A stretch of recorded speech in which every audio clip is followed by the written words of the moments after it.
তো সরল রেখা, তো এই সরল রেখা অধ্যায়ের লাস্টের যে অধ্যায় সেটা হচ্ছে 3.7 এবং গুরুত্ব দিকটা এটা কী বলবো, গুরুত্ব বলে শেষ করা যাবে না, খুব ইম্পর্ট্যান্ট একটা অধ্যায়, বিশেষ করে অ্যাডমিশন এবং এইচএসসি মানে একাডেমিক দুই ক্ষেত্রে এটা খুবই গুরুত্বপূর্ণ। তো প্রথমে এখানে কয়েকটা ভাগে পার্ট করে নিয়েছি বিষয়গুলোকে। তো এখানে আমি যেভাবে ভাগ করেছি সেখানে 7 থেকে 8টা টপিক আছে, 7 থেকে 8টা টপিক পড়লেই ইনশাল্লাহ পারা যাবে ম্যাথগুলো।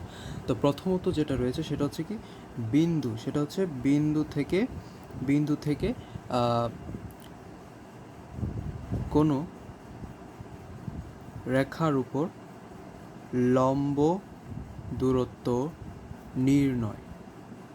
তো প্রথমত একটা বিন্দু আমি ধরে নিব, যেটা হচ্ছে নির্দিষ্ট বিন্দু, তো সেটাকে আমি x1 y1 ধরে নিলাম এবং এই বিন্দু থেকে কোনো একটা সরল রেখা সেটাকে হচ্ছে আমরা চিহ্নিত করব ax plus by plus c, যেটা নর্মাল সমীকরণ সরলরেখার। তো এখান থেকে বললো যেটা লম্ব, এটা লম্ব টানি, তো এই লম্ব রেখার যে সমীকরণ সেটা বার করব। তো এর কিন্তু প্রসেস কিন্তু আমরা যদি এমনি বড় করে দেখি তো এটা কী বার করবো, সেটা হচ্ছে কি এই যে সরলরেখা যেটা রয়েছে, লম্ব রেখা যেটা রয়েছে, তো সেটা কী করবো আমরা জাস্ট এখানে এক্স এবং ওয়ের যে ঘাত যেটা রয়েছে সহগ রয়েছে সেটা আমি এক্সচেঞ্জ করে ফেলবো এবং যে জাস্ট এখানে একটা মাইনাস দিয়ে দেবো, এখানে প্লাস কে দিয়ে দেবো, পরে হচ্ছে x1 এবং y1 বসিয়ে আমরা কিন্তু লম্ব রেখার সমীকরণটা পাবো, পরে এই দুটো সিদ্ধ করলে কিন্তু একটা পাদবিন্দু পেয়ে যাব। এখন এই পাদবিন্দু দিয়ে আমরা অবশ্যই এই বিন্দু এতটুকু দূরত্ব বার করতে পারবো। তো এটাই আর কি, ডিটেলস না করে সংক্ষিপ্তভাবে যদি করতে চাই তো যেটা হবে সেটা হচ্ছে ডি, আসলে লম্ব দূরত্ব যেটা রয়েছে, জাস্ট কী করবো এই বিন্দু দিয়ে এটাকে আমি যে সরলরেখার সমীকরণকে সিদ্ধ করে দিব, তাহলে কি আসবে x1 plus by1 plus c divided by এখানে যে এক্সের সহগ এবং ওয়ের সহগ আলাদা আলাদা এ এবং বি তাদের স্কোয়ার করে রুট করে দেবো, তার মানে তাদের যে স্কোয়ার করে রুট করে দিলাম। এবং এখানে দূরত্বটা তোমার নেগেটিভ আসতে পারে, কিন্তু দূরত্ব কখনোই নেগেটিভ হয় না। তো দূরত্ব যেহেতু নেগেটিভ হয় না, ঠিক সেই কারণে এখানে আমি একটা মডুলাস দিয়ে দিব। তাহলে এটা হয়ে গেলো প্রথম পার্ট, সেটা হচ্ছে যে কোনো বিন্দু থেকে কোনো সরলরেখার যে লম্ব দূরত্ব এটা। তো এখন আসো 2 নাম্বার যে টপিক বা টাইপ আমরা যেটাকে বলে থাকি, 2 নাম্বার টাইপে বলা আছে দুটি সমান্তরাল রেখার মধ্যবর্তী দৈর্ঘ্য। তো দুটি সমান্তরাল বলতে কী বোঝায়, তাদের যে মধ্যবর্তী দৈর্ঘ্য, ধরো ট্রেনে যে রেল লাইনে যে পাত থাকে এখানে সব জায়গায় দূরত্ব সমান থাকে, এখানে যতটুকু এতটুকু দূরত্ব, তো এখানে আমরা দুইটা সমীকরণ পাইছি। তো এখন আমরা যদি একটা স্থানাঙ্ক ব্যবস্থা যদি আমরা সমান্তরাল রেখাগুলোকে চিহ্নিত করতে চাই, যেমন এখানে আমরা বলতে পারি যে এক্সকের সমান্তরাল সকল রেখায়, এখানে কিন্তু বোঝা যাচ্ছে যে এক্সকের সাথে কত ডিগ্রি কোণ উৎপন্ন করে, এক্সকের সাথে কিন্তু তারা 0 ডিগ্রি কোণ উৎপন্ন করতেছে, তার মানে এখানে কিন্তু ঢালের কিন্তু কোনো চেঞ্জ হবে না। এবং আমরা ঢাল আমরা কি জানি যে x plus BY plus C যেটা রয়েছে, এখানে যদি আমরা ঢাল বার করতে চাই এই সরলরেখা সমীকরণে, সেখানে কিন্তু আমরা ঢাল ইকুয়াল টু পাবো হচ্ছে এম ইকুয়াল টু হচ্ছে কি এক্সের সহগ মাইনাস এক্সের সহগ ডিভাইডেড বাই ওয়াই সহগ, তার মানে হচ্ছে মাইনাস এ বাই বি হবে। তো এখানে কিন্তু সব জায়গায় কিন্তু ঢাল সেম, তার মানে এখানে সব জায়গায় কী হবে এ এবং বি, অর্থাৎ এক্স এবং যে অয়ের যে সহগ রয়েছে এটা কিন্তু সবসময় সমান হবে। কিন্তু এখানে কি আমরা বলতে পারবো যে অয়ক্ষের যে ছেদাংশ আমরা যেটা সি কি সব জায়গায় সমান, এখানে যদি অসংখ্যটা নেই এখানে কি সি সব জায়গায় সমান না, তার মানে এখানে সি পরিবর্তনশীল হবে, কিন্তু এক্স এবং অয়ের যে সহগ সেটা কিন্তু পরিবর্তনশীল হবে না। এটা একটা গুরুত্বপূর্ণ বিষয় আর কি এই টাইপে। তো এখানে আমি এটা ধরে নিলাম x plus BY plus C1 ধরতে হবে একটা সমীকরণ, আর এখানে ধরতে হবে হচ্ছে x plus BY plus C2। তার মানে এখানে কিন্তু এক্স এবং ওয়ের সহগ কিন্তু চেঞ্জ হবে না, কেন? কারণ এখানে ঢাল সমান, আর ঢাল বার করতে হলে কী করতে হয়, এম ইকুয়াল টু হচ্ছে মাইনাস এ বাই বি, মানে এক্সের সহগ বাই ওয়ের সহগ, তার মানে এখানে এ আর বি চেঞ্জ করা যাবে না। আর এখানে জাস্ট C1 এবং C2 চেঞ্জ হবে, কারণ এখানে কিন্তু যে এক্স অক্ষের মানে অক্ষের যে ছেদাংশ যেগুলো রয়েছে এই সমীকরণগুলো, সেখানে কিন্তু এটা ধরো এতটুকু, এটা ধরো এতটুকু, এটা ধরো এতটুকু, তো এটা কিন্তু এটা যে ভিন্ন ভিন্ন, তার মানে এটা। এখন এই যে দূরত্ব যতটুকু রয়েছে ডি দ্বারা যদি চিহ্নিত করি, তো এটা বার করার যে নিয়ম সেটা হচ্ছে ডি ইকুয়াল টু হচ্ছে আমরা দিয়ে দেবো ধ্রুবক পদ যেটা রয়েছে, ধ্রুবক পদের অন্তর্ফল, হ্যাঁ, ডিভাইডেড বাই হচ্ছে কী হবে x square plus B square, এবং তাদের মোডুলাসই দেবো, কারণ তাদের দূরত্বটা কখনই কী হবে না, ঋণাত্মক হবে না, এতটুকু। আর এখানে একটা খেয়ালি বিষয় রয়েছে, যেটা কি রয়েছে, আমরা যদি সমান্তরাল রেখার সমীকরণ যদি দেওয়া থাকে তো সবসময় মাথায় রাখতে হবে এখানে যদি এ এবং বি এর সহগ দুই ক্ষেত্রে যদি সমান না থাকে আমরা কিন্তু সমান করে ফেলতে হবে, সমান না করলে কিন্তু হবে না। তো এখানে যে বিষয়টা ইম্পর্ট্যান্ট সেটা হচ্ছে যদি আমাকে এরকম দেওয়া থাকে, ধরো এখানে হচ্ছে তোমার 3x প্লাস কত দেওয়া যায় 2y প্লাস বা মাইনাস 6 ইকুয়াল টু 0 দেওয়া, মানেটা হচ্ছে তোমার 6x কত হইতে পারে প্লাস 4y মাইনাস 12 বা মাইনাস 13 বা প্লাস 13 ইকুয়াল টু 0। তো এখন এরকম যদি বলা থাকে যে দুটি সমান্তরাল সরলরেখা, তাহলে সমান্তরাল সরলরেখা হওয়ার প্রথমেই শর্ত হচ্ছে কি, দুইটি সমান্তরাল সরলরেখার শর্ত হচ্ছে অ এবং এক্সের যে শক তারা দুইটা কী করতে হবে, সমান হইতে হবে। তার মানে এখানে কিন্তু সমান না, তার মানে কিন্তু আমি এখন ডাইরেক্ট কিন্তু করতে পারবো না, যেহেতু যেটা ছিল মধ্যবর্তী দূরত্ব D equal two C1 - C2 যে ধ্রুবকদ্বয় কিন্তু অন্তর্ভুক্ত করতে পারবো না, কারণ এখানে কিন্তু সহগদ্বয় সমান না। তাহলে কী করতে হবে, প্রথমে আমার সহগদ্বয় সমান করতে হবে। তার মানে এটা কী করতে হবে, এটাকে আমার 2 দিয়ে গুণ দিয়ে দিতে হবে। তার মানে হচ্ছে 6x + 4y - 12 ইকুয়াল টু 0 হয়ে গেল। এবং এই যে এই দুইটার মধ্যে আমি কিন্তু দূরত্ব বার করতে পারবো, কারণ কি তাদের সহগদ্বয় কিন্তু একদম সমান হয়ে গেছে। তারপরে কি আমি করবো, আমি এখন কিন্তু সূত্রটা প্রয়োগ করতে হবে। তো ডি ইকুয়াল টু হচ্ছে modulus C1 - C2 divided by √A² + B², তাহলে কিন্তু হবে। আর এমনিতে করলে কিন্তু আমার অঙ্ক পুরোপুরি কাটা চলে যাবে। তো এই টপিকটা হচ্ছে, এই টাইপটা হচ্ছে কি, নির্দিষ্ট সরলরেখা দেওয়া থাকবে। একটা হচ্ছে নির্দিষ্ট সরলরেখা আমি ধরে নিলাম, সেটাকে আমি ধরবো হচ্ছে x + by + c = 0। এখন নির্দিষ্ট সরলরেখা হতে সমান দূরবর্তী, মানে আমি ধরো দুটি বার করব সমান্তরাল। তো এটা একটা, এটি কিন্তু সমান্তরাল। তার মানে এখানে যে দূরত্ব যেটা রয়েছে, দূরত্বটা কি বলছে, এখানে বলা আছে সমান দূরবর্তী। তার মানে কি এই রেখা হতে সমান দূরবর্তী দুইটি সরলরেখা আমি ধরলাম হচ্ছে DD দূরত্বে রয়েছে। এখন বলছে তাদের সরলরেখার সমীকরণটা বার করবো। তাহলে কি করব, তো এখানে তেমন কিছু করারই দরকার নেই। তো এখানে যেটা বলা আছে, এই দুটি সমান্তরাল সরলরেখার সমীকরণ মানে হচ্ছে দুটো আসবে। তো দুটো আসার জন্য যে কাজটা করব, প্রথমে জাস্ট আমি লিখে দিব যে এই যে সরলরেখার সমীকরণটা লিখবো, তো x + by + c লিখে দিব। এর পরবর্তীতে যেটা করবো, এখানে একটা প্লাস মাইনাস দিব, কারণ প্লাস দিলে একটা মান আসবে, আরেকটা মাইনাস দিলে আরেকটা মান আসবে, তাহলে দুটো সরলরেখা চলে আসবে। তো এখানে প্লাস মাইনাস দিয়ে কী করবো, এখানে ডি যেটা রয়েছে দূরত্ব ইন্টু কী করে দেবো, দূরত্ব ইন্টু হচ্ছে এক্সের সহগ এবং ওয়ের সহগের বর্গমূল। তার মানে কি √A² + B² = 0। তো এইটা হচ্ছে কি নির্দিষ্ট সরলরেখা হতে সমান দূরবর্তী সমান্তরাল রেখাদের সমীকরণ। তো একটা আসবে কি x + by + c + d * √A² + B² = 0। আরেকটি আসবে x + by + c - d * √A² + B² = 0। তো এটা কি টাইপ 3। তো টাইপ 4 যেটা রয়েছে সেটা হচ্ছে কি দুটি অসমান্তরাল রেখা, দুটি কি অসমান্তরাল রেখার কোণদ্বয়ের সমদ্বিখণ্ডক দ্বয়ের সমীকরণ। মানে কি, এটা হচ্ছে আমি ধরবো কি অসমান্তরাল রেখা, তো এটা একটা সরলরেখা ধরলাম, তো এটা একটা সরলরেখা ধরলাম। তো এখানে কিন্তু বোঝা যাচ্ছে এটা কিন্তু বিপরীত কোণ। তো এই কোণটা কিন্তু বড় দেখাচ্ছে এবং এটা কিন্তু 90 ডিগ্রি ছোটো, এটা 90 ডিগ্রি বড়। তার মানে কি এটা হচ্ছে অবশ্যই একটা স্থূল কোণ এবং এটা কি একটা সূক্ষ্ম কোণ। তো এটা যদি সূক্ষ্ম কোণ হয়ে থাকে, এই পাশে একটা সূক্ষ্ম কোণ হবে, এবং এটা যেহেতু স্থূল কোণ, তো এই পাশেটা কী হবে, একটা স্থূল কোণই হবে। তো এখন বলা আছে এই কোণদ্বয়ের যে সমদ্বিখণ্ডক রেখার সমীকরণ বার করতে হবে। তো আমি কিন্তু সরলরেখা ধরছিলাম কোনটা, এটা একটা সরলরেখা, সেটা হচ্ছে x + by + c = 0, সেটাকে আমি a1x ধরলাম, এখানে হচ্ছে b1x ধরলাম, প্লাস c1 = 0 ধরলাম। আর একটা সরলরেখা যেটা আছে সেটা হচ্ছে a2x + b2y + c2 = 0। তো এটা কিন্তু এই দুইটা, এটা মাথায় রাখতে হবে, এগুলো না। তো এটা এবং এটা হচ্ছে কি সমদ্বিখণ্ডক, কোণের সমদ্বিখণ্ডক আমার এটা এবং এটা বার করতে হবে। তো এইভাবে যদি আমাকে বলে, এখন বলা আছে কি দুইটি সরলরেখা দেওয়া আছে, কোণদ্বয়ের সমদ্বিখণ্ডক সরলরেখার সমীকরণ যেটা হবে, এটা সিম্পল, এতে কিছু না। জাস্ট এখানে আমি ধরবো প্রথমটাকে ধরলাম, ধরো প্রথম সরলরেখার সমীকরণটা কি a1x + b1y + c1, যেভাবে রাখলাম এভাবে রাখলাম। হ্যাঁ, পরে জাস্ট এখানে সমান সমান দিয়ে দাও, সমান সমান দেওয়ার পরে কী করবো, পরবর্তী যে দ্বিতীয় সরলরেখা সেটাও লিখে দাও, ফুল লিখে দাও। হ্যাঁ, পরবর্তী কাজ যেটা রয়েছে, তাদের হরে দুই পাশে হরে কী করতে হবে, তাদের x এবং y এবং x এবং x এবং y এর যে শক তাদের বর্গের বর্গমূল লিখে দেবো। তার মানে হচ্ছে a1² প্লাস হচ্ছে কি b1², এখানে দেবো √A2² + b2²। এখন অবশ্যই এখানে দেখা যাচ্ছে দুটো যেহেতু, তাই এখানে কিন্তু করলে কিন্তু একটা পাচ্ছি। তো দুটো হওয়ার জন্য আমি সমান চিহ্নের ডান পাশে দিয়ে দেবো একটা প্লাস মাইনাস। হ্যাঁ, বা আমি বাম পাশেও দিতে পারি, এটা কোনো ফ্যাক্ট না। তো বাম এবং ডান যে কোনো বা এক পাশে দিলেই হবে। তো এটা হচ্ছে কি, এটা হচ্ছে দুটি অসমান্তরাল সরলরেখার কোণদ্বয়ের সমদ্বিখণ্ডক রেখার সমীকরণ হয়ে গেল। এখন বলে দিতে পারে যে এখানে তোমার পরীক্ষায় কিন্তু প্রশ্নে বলে দিতে পারে যে স্থূল কোণের সমদ্বিখণ্ডক রেখার সমীকরণ বের করো। তো এখানে যে দুটো রয়েছে, একটা কিন্তু স্থূল কোণের সমদ্বিখণ্ডক আর একটা সূক্ষ্ম কোণের সমদ্বিখণ্ডক, তাহলে আমি কেমনি কি বুঝবো? তো এটা বোঝার উপায় আছে। তো প্রথমত এটা বোঝার জন্য যে কাজটা করতে হবে, এই পাশে আমি লিখে দিচ্ছি। তো প্রথমত এখানে দুটো যে সরলরেখা রয়েছে তাদের কিন্তু এক্সের সহগের গুণফল প্লাস ওয়াইয়ের সহগের গুণফল আমি মানটা নিব। তো এক্সের সহগের গুণফল মানে কি a1 a2 + b1 b2, ঠিক আছে, গুণফলের যোগফল। এখন এটা যদি কোনো কারণে 0 থেকে বড় হয়ে যায়, মানে ধনাত্মক মান আসে, যদি ধনাত্মক মান আসলে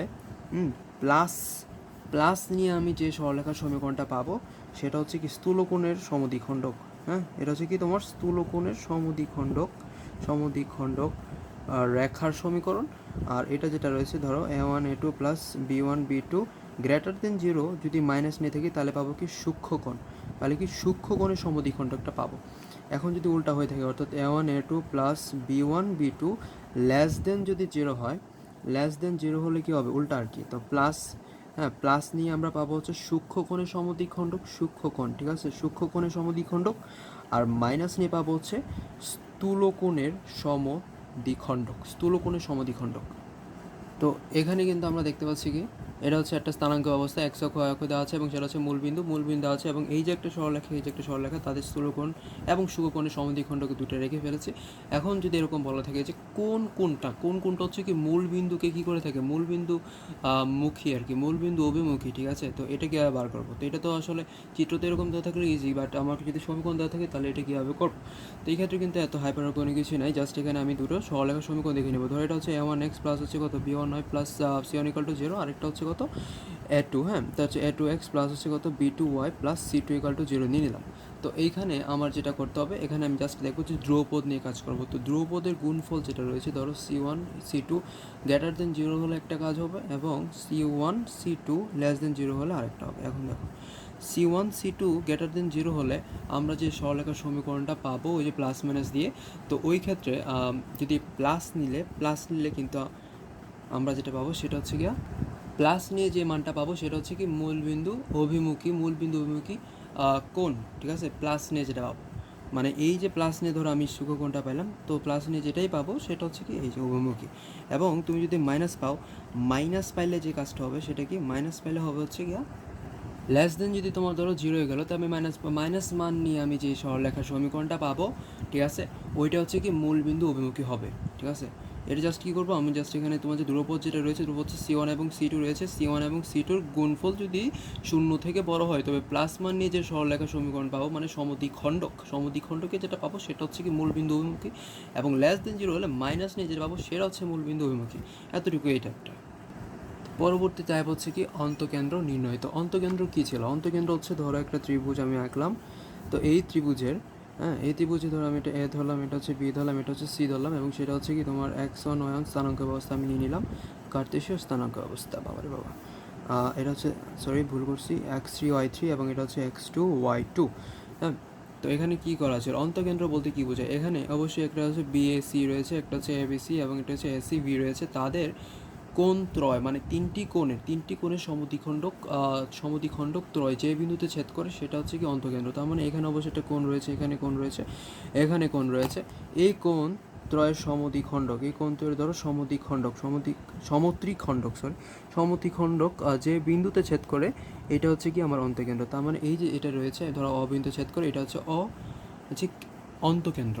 হ্যাঁ অন্তকেন্দ্র আমি বার করবো কীভাবে, এখন আমরা কিন্তু স্মৃতিবিদ্যায় পড়েছি বা নর্মাল বিষয় যেটা রয়েছে সেটা হচ্ছে কোণের যে বিপরীত, আমরা কিন্তু বাহু কিন্তু যেটা ইন্ডিকেট এভাবে করি না যে এ বি এটা হচ্ছে বাহু, এরকম না।